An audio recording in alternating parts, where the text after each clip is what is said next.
Balachandran sir பற்றி நான் இங்கே சொல்கிறதுக்கு எதுக்கு சொல்கிறது, அவரை முதல்ல தமிழ் கற்றுக்கோன்னு சொல்லி 4 வாட்டி டப் பண்ணி என் வாய்ஸை இன்ட்ரடியூஸ் பண்ணதுக்கு அதை சொல்கிறதா, இல்லை அதுக்கப்புறம் நான் ஆக்ஷன் ஹீரோ பண்ணிகிட்டு இருக்கும்போது இல்லை நீ காமெடி செய்யணும் அப்போ தான் ஒரு முழுமையாக ஒரு நடிகன் ஆக முடியும்னு சொல்லி தில்லு முல்லு படத்தை எடுத்ததை சொன்னதா, இல்லை நான் கல்யாணம் பண்ணிக்க போகிறேன் அப்படின்னு சொல்லி பொண்ணு அதிர்ஷ்டிங்க இது பண்ணப்போ எனக்கு தெரியாமல் என் பொண்டாட்டியை மீட் பண்ணி அவன் கொஞ்சம் கோபக்காரன், அவன் போக்கு சிவம் போக்கு, ரொம்ப கண்டுக்காத விட்டுடு, எல்லா மாதிரியும் அவன் நினைக்காத அப்படின்னு சொன்னது சொல்கிறதா.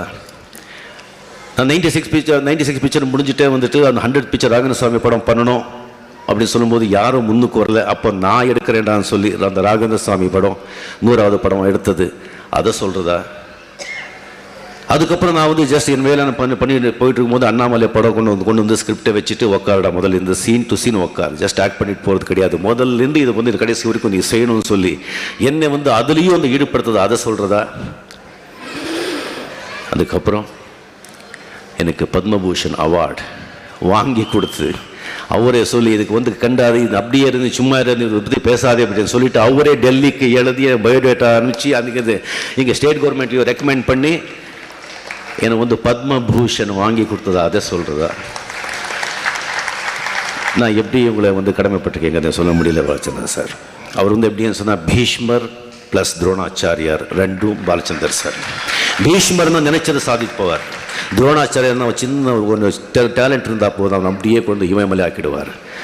அந்த மாதிரி பீஷ்மாச்சாரியார் கேபி சார் அவர்கள், அவர் நீரூழி ரொம்ப நாள் வாழணும். இப்போ இங்கே எல்லாரையும் கூப்பிட்டு இந்த புதியோர்களை என்கரேஜ் பண்ணுறதுன்னு சொல்கிறது எதுக்கு சொன்னோம், இண்டஸ்ட்ரி நல்லா இருக்கணும் அப்படிங்கிறதுக்காக எல்லாரையும் கூப்பிட்டு எனக்கும் ஃபோன் பண்ணி அவர் என்கரேஜிங்காக ஒரு 4 வார்த்தை சொல்லுன்னு சொன்னாங்க. யார் பண்ணுவாங்க, அவர் மட்டும் நல்லா இருக்கணுங்கிறது இல்லை, இண்டஸ்ட்ரி நல்லா இருக்கணும்.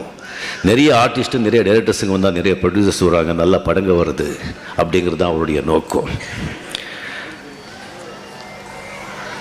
நான் புதுசாக வந்தவுடன் நான் என்ன சொல்ல முடியும், இப்போ சூப்பர் ஸ்டார் கடைசி சிங் சொன்னாங்க பாருங்கள், சூப்பர் ஸ்டாருங்கிறது ஆக்சுவலி தட் இஸ் இப்போ ஒரு கமிஷனர், ஒரு கலெக்டர், ஒரு டிஐஜி, ஒரு சிஎம், ஒரு பிஎம், அந்த மாதிரி ஒரு பிளேஸ் அது.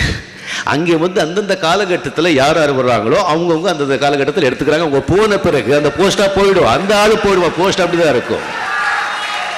லாங் லீவ் கிங்னு சொல்லுவாங்க.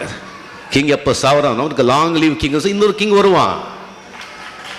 ஸோ அந்தந்த காலகட்டத்தில் யார் நிறைய ஹிட்ஸ் கொடுக்குறாங்களோ, யார் படம் நிறைய பணத்து போவதோ, யாருக்கு நிறைய ஜனங்க விரும்பி பார்க்குறாங்களோ, யார் படம் வாங்கினா யாருக்கும் லாஸ் வராதோ அதுதான் சூப்பர் ஸ்டார். எத்தனையோ சூப்பர் ஸ்டார் இருக்கீங்க, எல்லா சூப்பர் ஸ்டாராக ஒன்று மட்டும் ஞாபகம் வச்சுக்கிங்க. அதுக்காக நம்ம எதுவும் சொல்லிட்டு நான் இன்னும் சாகிற வரைக்கும் நான் அதை பண்ணணும்னு சொல்லி தயவு செஞ்சு சொல்லாதீங்க. ஏன் சொன்னால் எந்த தொழில் ஆகட்டும் அந்த தொழிலில் முன்னுக்கு நல்ல பணம் சம்பாதிச்சு பேர் ஒரு ரெப்புடேஷன் கிரியேட் பண்ணுறதுக்கு நம்ம பாதி நாள் ஃபர்ஸ்ட் ஹாஃப் கஷ்டப்படுறோம். செகண்ட் ஹாஃப் அந்த சம்பாதிச்ச பேர் புகழ் பணத்தை காப்பாற்றுறதா. ஸோ புத்திசாலி எல்லாமே போகிறதா காப்பாற்றணும் சொல்லி ரொம்ப ட்ரை பண்ண மாட்டான். ஏன்னா பேர் புகழுங்கிறது மணலில் வீடு கட்டுற மாதிரி, வீடு கட்டும்போது அப்படியே கட்டிடுறோம். அது பாதுகாத்துறதுக்கு எவ்வளோ நேரம் பாதுகாப்பீங்க? ஜனங்களோட பாதுகாக்கலாம், யாரை தட்டிடுறாங்க அப்படிடுறாங்க சொல்லி காத்தடிச்சா மழை அடிச்சா. நம்ம தொழில் நான் என்ன செஞ்சனோ அது உங்களுக்கு சொல்கிறேன். நான் அந்த பக்கம் இந்த பக்கம் பார்க்கல. கண்ணில் பிளிங்கர்ஸ் போட்டு என் பாதையில் நம்ம போயிட்டுருப்போம். எனக்கு எதிரியும் நான் தான், எனக்கு நண்பரும் நான் தான். என்னுடைய படம் தான் எனக்கு எதிரி, என்னுடைய படம் தான் எனக்கு இது. என்னுடைய படத்துக்கு தான் நான் காம்படிஷன், மற்றவங்க படத்துக்கு நான் காம்படிஷன் இல்லை. இப்போ எனக்கு காம்படிஷன் படையப்பாவோட பெரிய ஹிட் கொடுக்கணும். இப்போ விக்ரம் காம்படிஷன் சுவாமி, அதோட பெரிய ஹிட் கொடுக்கணும்.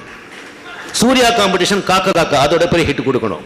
விஜய்க்கு ஒரு ஃப்ரெண்ட்ஸ் இல்லை ஒரு காதலுக்கு மரியாதை, அதுக்கு அந்த இதில் நீங்கள் போயிட்டே இருந்தால் நீங்களும் வாழ்ந்துட்டு இருப்பீங்க. நேச்சுரலி ஒரு இடத்துக்கு சேர்ந்துருப்பீங்க. That is the one thing. Second, அதிகமாக